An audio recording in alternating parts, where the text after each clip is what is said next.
If you're going to look at kind of all of the arcs and narratives that span Hawaiian history, they come back to the overthrow. I think that story begins with an understanding of realizing how important being in control is. I remember one of my students in my graduate class asked me, the Hawaiian Kingdom was already controlled by the haole, so why do we have to learn about the Hawaiian Kingdom? And I said, so you actually believe that the Hawaiian Kingdom was controlled by the haole? I said, well, let me pose this question to you. Then why did they have to overthrow the government in 1893? They were in control after 1893, not before. There's two different trajectories here. What we tend to do, without even knowing it, we're merging the two diverging trajectories, and it only creates more confusion. This is where many don't understand what happened in 1893. When they say there was an overthrow of the Hawaiian government, it was actually an illegal takeover of an existing government. The issue really with the power control happened in 1863. That was the big inflection point. Those first missionaries from Boston were Calvinist missionaries. They were Congregationalists, and they were instructed not to be involved in government and not money and profit and so forth. Their children become capitalists. You have stuff like the Manifest Destiny going on in the U.S. You have Darwin coming out with his theories and so forth. And so these sons and grandsons of the mission have been educated that there's a white rule that's natural in society. And so in the 1870s, they're pushing for white rule in Hawaii. In 1863, the ABCFM in Boston declared Hawaii a Christian nation. They said, you've done a great job, come home. Well, the sons and the grandsons of the missionaries had gotten into positions of power. They had gotten land in the Mahele, and they had started businesses, and they didn't want to come home. They kind of liked their position in society here. So they had to make up a new kind of mission for Hawaiians. The Treaty of Reciprocity that's talked about quite a bit. Well, Hawaii traded Pearl Harbor for the tax off of sugar. But that's not true as far as the first treaty. Treaty of Reciprocity, all it did was exchange tariffs. Take tariffs off these tax properties and takes tariffs off those properties, taxes. When Kalakaua went to the U.S. to push for that treaty in 73, he absolutely refused to give up Pearl Harbor.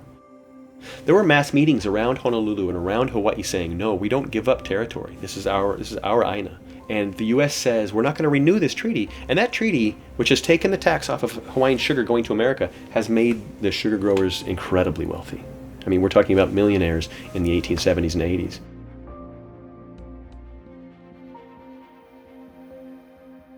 Sugar doesn't buy their land until after the overthrow. The reason they're not buying their land until after the overthrow is because they're leasing. They leased 900,000+ acres between 1865 and 1895. In 1865, a law was passed making the Crown lands inalienable. The Crown lands are the private property of the king. You could not sell the Crown lands. So that's when they created a commissioner on leases. So sugar became the entity that leased those 900,000 acres. And so they don't want to lose that huge profit. And so they can't afford for this treaty to go away. And that's when those leaders of the mission, those sons and grandsons of the missionaries, that's when they decide, we've got to really take charge here. King David Kalakaua, when he comes to power in 1874, it really comes to a head because he's pushing ideas at first that are kind of pro-agriculture and somewhat pro-American. But eventually he starts to see also that the foreign community is getting too much power in Hawaii, and he pushes back. One of the problems was there was no standing army in Hawaii. There was the King's Guard, there was the police force and so forth, but there was no standing army. And Kalakaua was trying to change that. Throughout the 1880s, he had put forth a legislative agenda that asked for a military school in Honolulu, actually a naval school, that wanted to turn Lahaina Luna, the mission school in Lahaina, into a military school. He had sent several students abroad to one of the best military schools in the world, in Turin, Italy, where Garibaldi had taken charge, to learn military tactics and so forth. So Kalakaua is kind of seeing what's going on, and he's starting to defend against that. He starts this idea of ho'olulahui, grow the nation, and Hawaii for Hawaiians and so forth. And that's one of the motivations for Bayonet. And in 1886, the leading businessmen in town, they start a secret organization called the Hawaiian League. We have their constitution at the state archives, but the Hawaiian League was a secret political organization to push for white control of Hawaii. There's two factions of the Hawaiian League. There's the Dole faction. Sanford Dole was a constitutional lawyer. He generally wanted to do things somewhat along the lines of legality, at least at this point. Thurston was more the hot-headed lawyer, really bigoted, racist guy to take power. And so the way they got their power was a private militia called the Honolulu Rifles. It was called out to put down sailor riots, to quiet disturbances and so forth, which is about 400 armed men. But they've come under the control of the Hawaiian League. So now they've got a military arm. They're bringing in guns and weapons from San Francisco at E.O. Hall & Sons, which is one of the missionary sons who ran a department store. Dole said, let's write a new constitution and push him to sign it. And Thurston said, no, let's kill him. He literally said, let's assassinate the king, take over, declare a republic, and then get annexed to the U.S. Thurston's side lost. I mean, they ended up, going with the Constitution route. And in July of 1887, they perform a coup, and they literally go to the palace with the militia, and they force Kalakaua to sign a new constitution that mostly takes his power away and moves it to the legislature, where they're going to dominate. With one fell swoop, they raise the income clause, so you have to make a certain amount of money to vote. You have to have a certain amount of property. They disenfranchise many Hawaiians in that way. Then takes away the Asian vote. And that was the first coup. That was where things really changed politically. But there was a significant portion of those men who just wanted to kill Kalakaua, and Kalakaua knew it. So when they come to him and say, this is the new constitution, sign it or else, he feared for his life. He's still fighting back in ways he can, but it's what they start to go by, because they've now taken that military power. One of the things that is interesting about it is that doesn't mean much. Number one, any lawyer in the world would tell you, you can't enact a constitution under force. So that bayonet constitution is illegal. If not, the President of the United States could write a new constitution.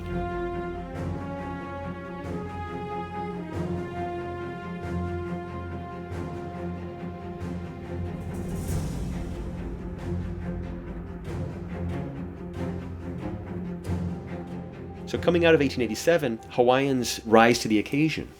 Actually, after the 1887 bayonet constitution that goes on, newspapers are started up just to represent and inform the opposition parties.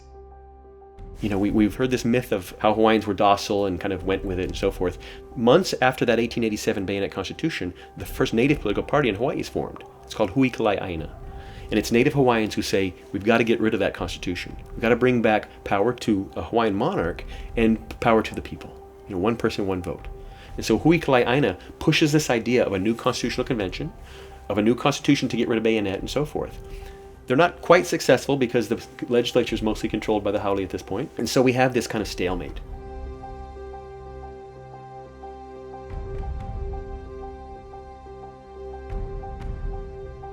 When Kalakaua dies in 1891, his sister comes to the throne, 1892, and the missionary party in general feels like this is great. She's a woman, she can be controlled, and we've got this constitution over her head. What they don't know is that Hawaiians are going to refuse to accept that constitution.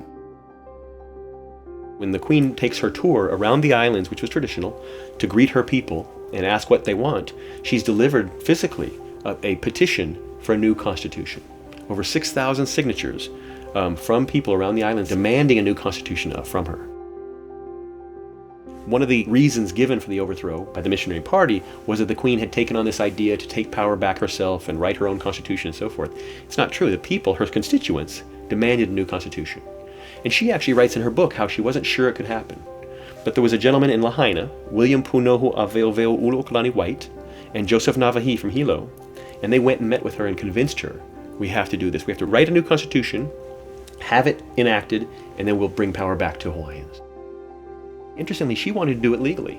She wanted to do it how it says in the 1887 Constitution to do it, and that is get her cabinet to agree. She does, in 1892, convinces her cabinet to agree to the new Constitution. The day comes where she's going to have that Constitution signed, and two of the cabinet members have been pulled aside by Loren Thurston, Sanford Dole, and this missionary party. And they tell them, we're going to perform this coup and take power, and you don't want to be on the wrong side. So what they do is they ask the Dole faction to prove to them that they've got the backing of the U.S. military. And Minister Stevens comes, General Soper, who's the Marshal of the Hawaiian Kingdom, comes, and they say, yes, the U.S. troops will back us up when we do this.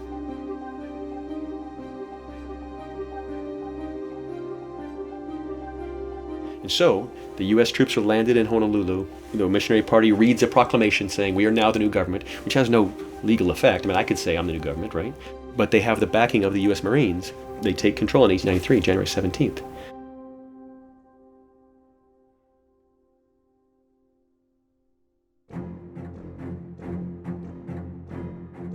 After the Hawaiian Kingdom government was overthrown on January 17, 1893 by an act of war, which transformed the situation between Hawaii and the United States into a state of war, the occupation began. When we lose political power over our government, it means that we lose political power over our education and over all of our systems, our health systems and all these sorts of ways. Queen's Hospital was supposed to be for Native Hawaiians at no charge. It was universal health care since 1859 when it was formed. And that was the act and process of how it happened until 1893. The Haole population is not 10% of the population, but they gain power. All that was changed in this governmental structure was the Queen and her cabinet, and Marshal Charles Wilson, who was head of the police force. They were replaced by Sanford Dole and the other insurgents. They replaced the Queen as executive head. Everyone stayed in place and were forced to sign oaths of allegiance to the new regime, with the U.S. Marines protecting the insurgents. When the U.S. takes Hawaii, Japan protests and England protests. But the bottom line is, these countries aren't going to go to war with the United States over a bunch of folks in the middle of the Pacific. In March of 1893, the Hawaiians got together and formed a new political association, which was the largest political association of Hawaiians ever. It was Ka'ahuhui Hawai'i Aloha Aina. It was started by Joseph Navahi and his wife Emma, Mrs. Campbell, and others. And they come to mass over 20,000 members. And they're loyal to the Queen. They're saying, what do you want us to do? And the Queen, intelligently, is saying, don't do anything rash right now. The U.S. is going to fix this problem. And she had every reason to think they would. She had met Cleveland. She was friends with Cleveland. She knew she was right. And by filing that form of protest, she didn't transfer sovereignty. She held it in abeyance until this case is heard. So she figured the U.S. is going to make this right. And she was this close away from being right.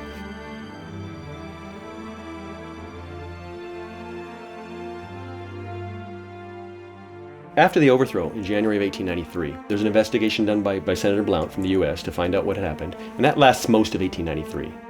The President of the United States reads the Blount report, declares what has happened an act of war perpetrated by the U.S., and says restoration is the right thing to do if we have any care for our national character. And so the Queen's going to go back.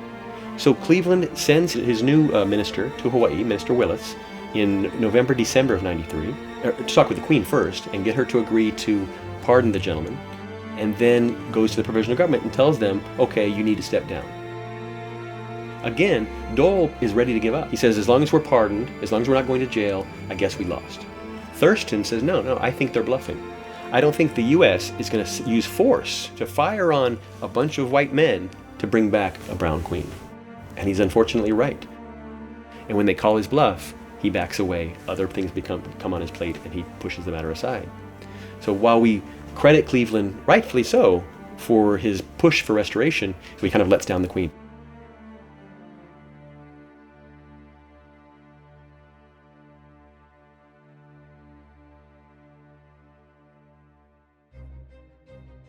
And that occupation, the only way they could maintain it was to begin a process of what is called denationalization. Which meant they took control of the educational system. And so you can understand that the real purpose, of course, was to control the education of our people. The denationalization now is not as innocent as just as an immersion school. Denationalization goes further. It obliterates the national consciousness of a country, the memory of a country, the memory of Hawaii as a country. But this whole time, Hui Hawai'i has been waiting and listening patiently to the Queen and not acting. Now, this doesn't mean they hadn't been preparing. Some of the officers of Hui Hawai'i were in charge of bringing in guns and weapons to restore the Queen. So when the U.S. refuses to do the right thing and do what it declares it's going to do, we move into 1894. The provisional government realizes it can't be a provisional government forever. Right? They've got to actually run the country now, and they had never planned on this. They're a small minority. They thought they were going to be annexed like that. And so they've got to declare a government now. But they can't afford to declare a democracy because they're vastly outnumbered. They call it a republic, which is one of the most democratic forms of government, but they can't afford to have a republic at all. And they write this. All of these things they kept really good records of. And they talk about the fact that the constitution they're going to create for this so-called Republic of Hawaii is modeled after the 1892 Constitution for the state of Mississippi. It disenfranchised all African Americans, and that's what they were trying to do here.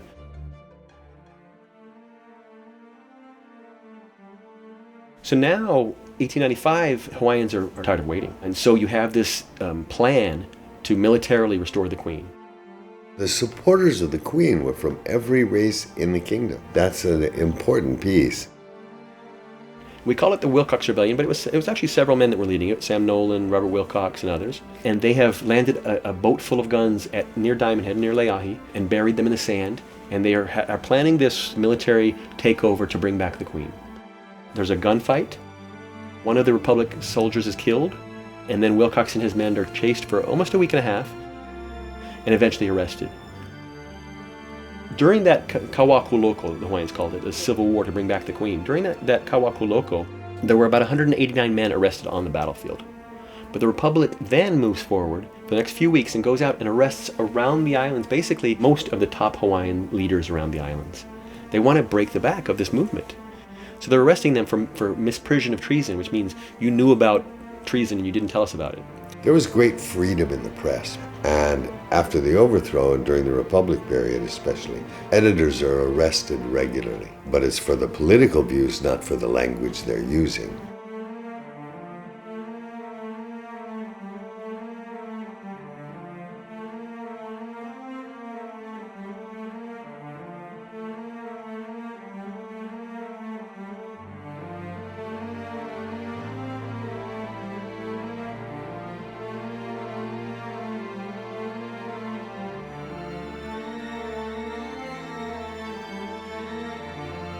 They would allow her to receive flowers, and they'd be wrapped in the newspaper, because the newspapers were reporting who was arrested, what efforts were being made, so that was the only way she could stay informed, because otherwise she was totally excluded from all the people.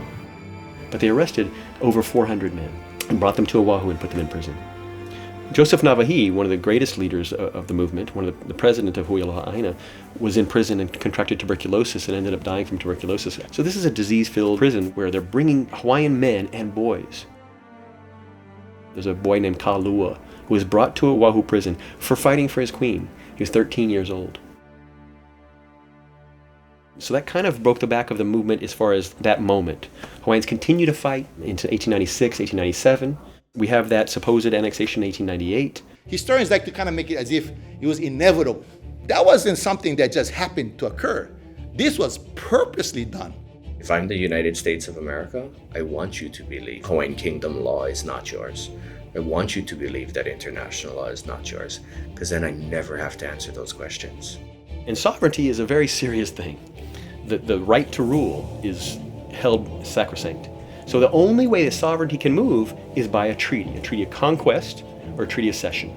So a treaty is the way that nations speak to each other. They can't speak any other way. You can't pass a bill or a law or a resolution in the US Congress affecting the speed limit in Montreal. You don't have any power, right? The only way nations speak to each other is by treaty.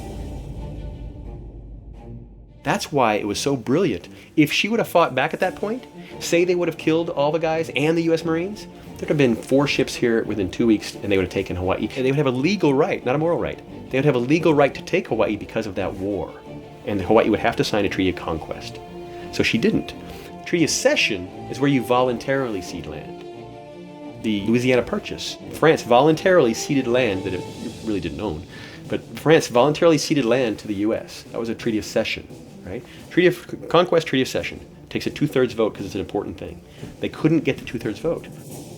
So they say, okay, we'll pass a resolution because a joint resolution of Congress only takes a 50% vote. So they pass a resolution claiming to annex Hawaii, and they come and they take Hawaii. And the way we know for a fact that they knew, when Sanford Dole, who was a constitutional lawyer, when he has a statue built for President McKinley, who's the president who supposedly annexed Hawaii, at McKinley High School, it's the largest statue of any person other than Kamehameha in Hawaii. And he's holding in his hand a document, and it's inscribed, Treaty of Annexation. That thing doesn't exist. There's no such document. And in the military writings you see, in 1899, 1900, 1901, 1902, you see resolution, and then you start to see treaty. And by the 1950s and 60s and 70s, everyone had forgotten. And then Dr. Tsai and others came along and said, wait a minute, there's something going on here. And we found out there was literally no annexation.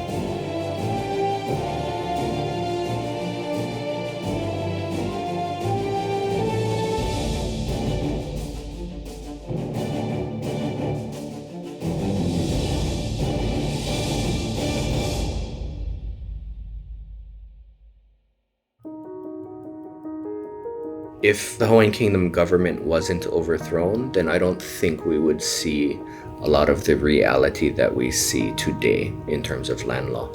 A good example of this is the Crown lands. After the overthrow, they create a law that says what was once your private property, we're confiscating it and making it government because you're the king, and it's all the same anyway. It's the difference between George Bush's ranch in Texas and the White House. White House, government property. George Bush's ranch in Texas belongs to him, the private individual. So they literally confiscate without any payment. They confiscate the Crown lands, incorporate them with the government lands, and now this is the importance of language. They renamed them to the public lands. You talk about lease to fee conversion. The lands that they formerly leased, which by law could not buy, now, because they overthrew the government, they now made laws which then circumvented that old law, and now they could sell the land to themselves. That doesn't happen without the overthrow. And that's where we have to see how important being in charge is. How did the government violate the most sacred of American laws, private property, and confiscate without compensation? 1 million acres. Lili'u writes this in her book, Hawaii's Story, Hawaii's Queen. How could smart investors invest in Hawaii when 25% of the land they don't own? And she's talking about the Crown lands. She's talking about how the Crown lands were confiscated. It's just a small story of kind of the importance of language, right? Because it was literally just renaming. They can't even claim adverse possession, right? Today, rail's going through, hey, I'm sorry, your house is there. We need to eminent domain. We give you cash. We get your land, but this is for the greater public good. They can't even claim eminent domain today on the Crown lands because they didn't pay, right? They just literally renamed. One of the biggest things we don't realize, this is ours, right? And the story we've been fed is, this is not yours. Your history is not yours. The missionaries gave you law. The missionaries gave you private property. Private property is not yours. Laws not yours, right? If it's somebody else doing something to you, it's not ours. I'm not going to look there for salvation. This is where all of these things were preserved in law. That's the magic right there. The Queen, right, she often isn't talked about enough as far as how proficient she was in the law. And really the only reason there's this legally bulletproof argument that can be made today that basically says the United States doesn't have jurisdiction in Hawaii, it's because of this widespread proficiency of law throughout the national population. Many of us are starting to see how proficient they were in the law. Hawaiian Kingdom law, US constitutional law, and international law. We make America as this one unifying thing. There were lots of folks in America who said this is unjust. There was an anti-annexation league in the US. I wrote an article about the collegiate debates around America that were happening over annexation. Everyone that I found said no to annexation. It's just not right, it's not just. So they know that their voices matter. So they start to come together with the idea of creating a petition. Ahui Hawaii Aloha Aina that started in March of 1893. There was a men's branch, and then there was a women's branch. And the women's branch actually grew to be larger. There was almost 11,500 members of the women's branch. And they led this movement to bring their voices to the US because the papers were being controlled by the white oligarchy. The ministers that were going to Washington were speaking for them and so forth. And so Hawaiians quickly understood that their voices weren't being heard by America. And they trusted in America. And so they start a petition to say that we don't want annexation as a people. And this starts at a meeting in Hilo, the Salvation Army in Hilo. Mrs. Abigail Ku'ahilani Campbell and Mrs. Emma Iman Navahi start this petition, and it spreads out from Hilo, and in the course of several months on this petition, and there's a second petition by the Huikalai Aina group. Those two petitions together have 38,000 signatures out of a population of about 45,000 Native Hawaiians. Now, there were duplicates on some of them, but we know that a vast majority of Native Hawaiians signed these petitions, and they were so powerful. Hawaiians brought their signatures, brought their demands to the U.S. Congress and said, we are people, we're not a herd of cattle. We don't want to be bartered away. We have our own nation, we are independent, how can you take us? And that made sense to a lot of U.S. senators. The Treaty of Annexation lost in the Congress, and it lost because of Hawaiians.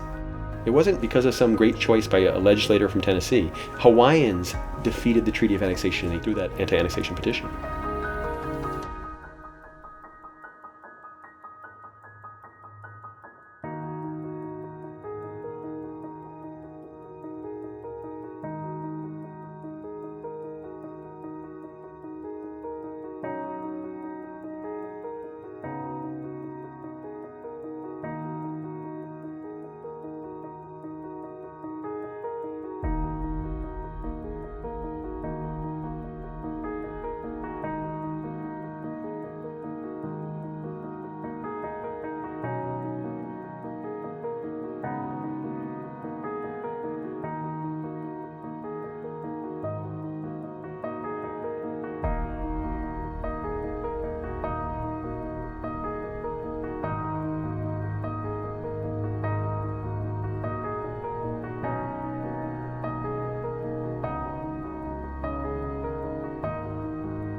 But the treaty fails, they close the doors of Congress, they go into a special closed door seating, and the military men tell them, we have to take Hawaii.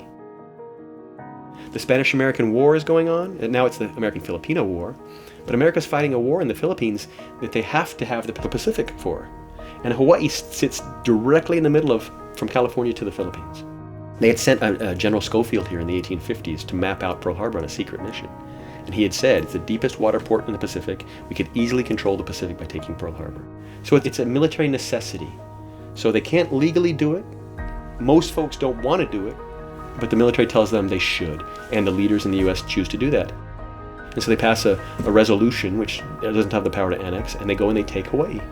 And it was about taking control of the Pacific.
How are they making an argument to the U.S. and to other countries that 6,000 whites should rule a country of 115,000 brown people?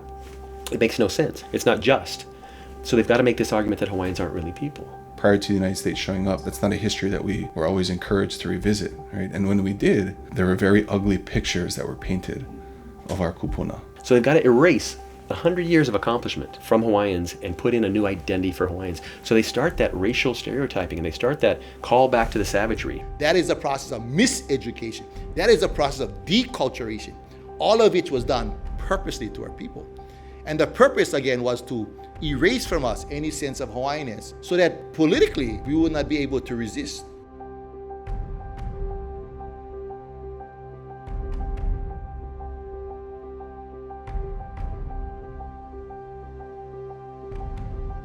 So you really have this overwhelming, in the schools, in the bookshops, in town, this overwhelming narrative that you're not human. And again, not that folks believed it at the time, but a generation later, and so forth, that starts to happen. That's the danger and that's the power of that false narrative, of that story we've been fed, of that story we've bought into. The gentleman who's kind of thought of as the historian for the government back then was named William DeWitt Alexander. He was a missionary son. He was also president of the Board of Education. He wrote a book in 1899 that is called A Brief History of the Hawaiian People. It was contracted by the Bureau of Education for Hawaii. He says 2/3 of native Hawaiian mothers buried their children alive in their front yards because they were too lazy to raise children. That book became the school textbook for all schools, public and private, in the territory of Hawaii for 40 years. So if you were a kid who went to school in Hawaii from 1899 to 1939, that's what you learned about your kupuna, was that they buried kids alive in their front yards. That does do a lot to hamper what Hawaiians are able to see, not just out in the world, but also in themselves. I was doing a talk on this in Hilo, and I was showing the slides, and I was talking about arresting a nation, right? You're trying to break the back of this movement. And there was a woman in the crowd who I knew, and she was bawling, and I went and talked to her afterwards. She said, I saw my great-grandfather up there. She said, and I realized that was the first generation of my family in prison. Within kind of this political context of Hawaii, the United States is basically trying to do all that it can to Americanize these islands.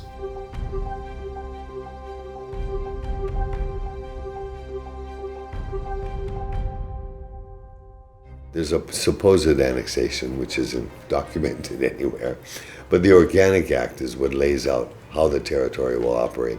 The guy who was in charge, he wrote a report about the overthrow that said it was a wonderful thing and it's a good thing for America and so forth. His name was Senator John Tyler Morgan. He was appointed by the President of the United States as one of the 5 commissioners that are going to write the laws for the territory of Hawaii, this new piece of American property. And they're called the Organic Acts. It creates the territory of Hawaii. And they say, this is how it's going to be laid out. This is the judiciary, this is who gets to vote, and so forth and so forth. John Tyler Morgan was well known as being the second Grand Master of the Ku Klux Klan in Mississippi. He was one of the most racist members of the Congress at that time. He became the man that created the structure of the territory of Hawaii. And a formal policy was put out by the Board of Education of the Territory of Hawaii in 1906 called Program for Patriotic Exercises in the public schools. And in these schools, they're going to make the public schools English immersion. It was beyond just English became the medium of presentation. It was also a shaming and also a punishment. You talk Hawaiian, you're physically punished. The actual language says that English shall be the medium of education in all schools, both public and private. Actions speak louder than words. Makahana ka'ike. What really happened? A teacher would come to your house and say, hey, your daughter was speaking Hawaiian again. We can't have that in school. Go seek out the kupuna, those that had their mouths slapped, those that were beaten every time they spoke their language. And look them in the eye and tell them that their language was never banned. But we didn't at that time understand why they were beaten. We just thought it was racist. It was just us against them. And they took delight in a row of Hawaiian, Chinese, Japanese, and Filipino students all pledging allegiance to the flag in English. See, under the laws of occupation, which existed in 1893, the United States was responsible for administering the laws of the occupied state, and they're not supposed to manipulate the institutions of an occupied state. When you manipulate an institution like an educational institution, that's denationalization. This policy of denationalization, which by definition is to obliterate the national consciousness of the occupied state, that's a war crime. This is what happened in 1906 with this program for patriotic exercises. And this is the beginning of the English standard schools. This is the Roosevelt, this is the McKinley, right? English becoming the standard was if you did not speak a certain level of English, you did not have access to education. We're not talking about you get an F in English class. We're talking about you don't get to go to school. Entire generations denied access to schooling if you didn't speak standard English. That is when that miseducation begins, where 2 or 3 generations go through that kind of indoctrination and fed a particular worldview in the American education system that is imposed in Hawaii after that. Throughout their whole education, they were being taught a history that was not based on what had really necessarily happened. It was based on observations, mission accounts, or visitor accounts. It had erased the Hawaiian language side of the resources and never looked at the actual Hawaiian material that had been produced. So it sat in the archives. You have this rise and fall of the number of Hawaiian language newspapers. And is it a coincidence that you have a peak in the 1890s where you have the bayonet constitution in 1887 and you have the overthrow in 1893? Or people are talking, they're talking back, they're writing, they're telling their stories in the 1890s. Then you go from 1890, 30 Hawaiian language newspapers in 1890, and then it drops and it drops and it dropped to nothing, literally 1950. By the time Hawaii becomes a state, 0 Hawaiian language newspapers. Is that a coincidence? But what happens is you start with a generation that A, they're not familiar with that historical stuff, and they're looking forward and being pushed forward into an English world, an American English world. I mean, that's what the break starts happening, because now the kids don't read newspapers. By the time they're grown-ups, they might not even be aware of them. The basics for all of this was really to teach us that what happened in 1893 was good for you. So you don't even recognize what happened in 1893. You think of it as just being some kind of incident of the past. You can steal a nation's property. You can steal the land. But you will never defeat a people unless you convince them that you've done something good for them. It's that colonization of the mind, right? It's that changing their identity. And it takes a long time, but they were masters of it. And they did it, and they did it, and they did it, and they did it.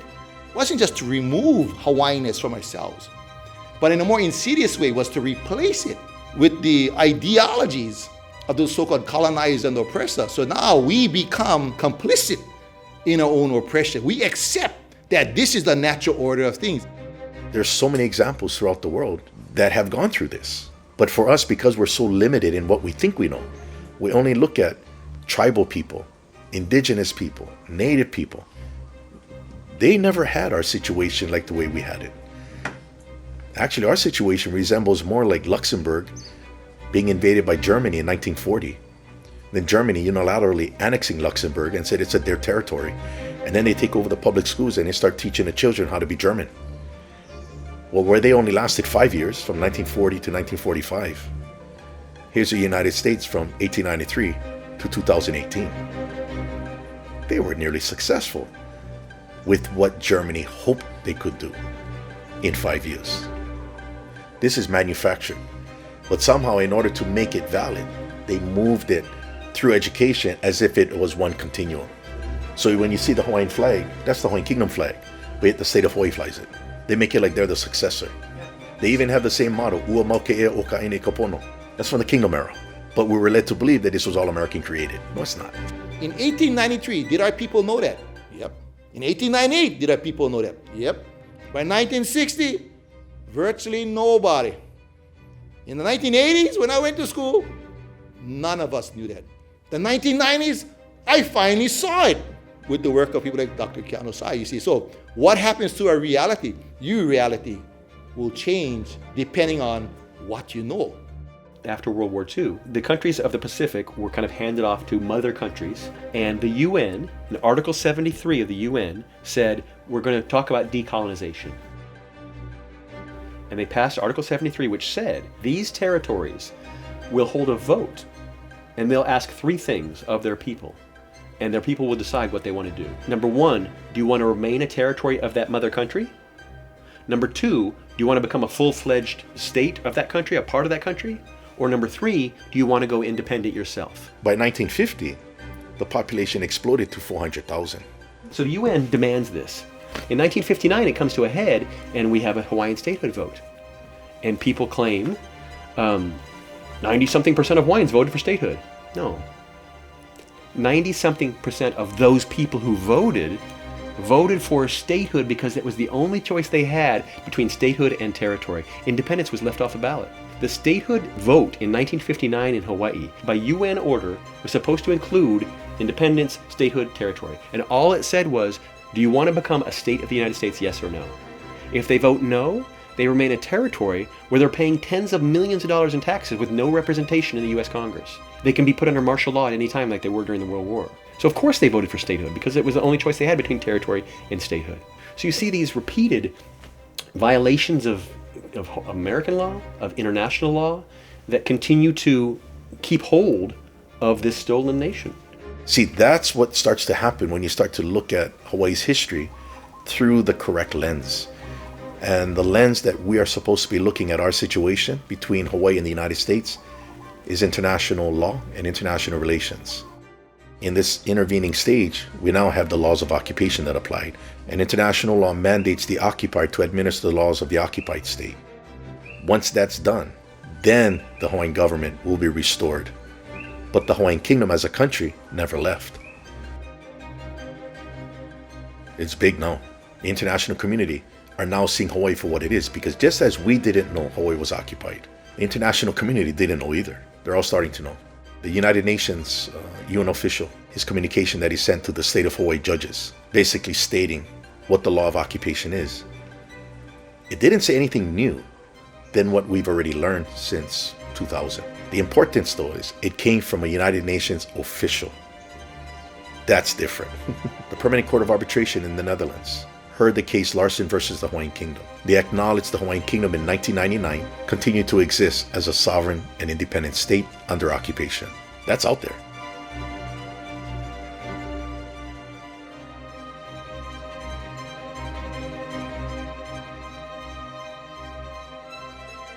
After 2000, you got academic research now that is reinforcing that and adding more depth to that knowledge. And now you got universities that are teaching this. See, the awareness is spreading. That's the first step in resolving a problem. You have to know the problem. Up to this point, we didn't know this.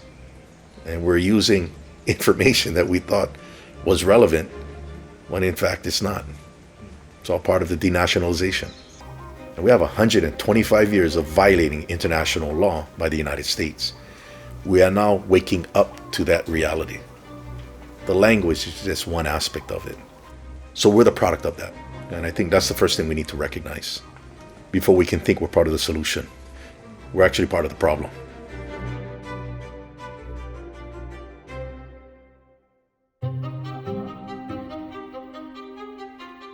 Many Hawaiians who only went up to 8th grade, like my papa, went straight to work.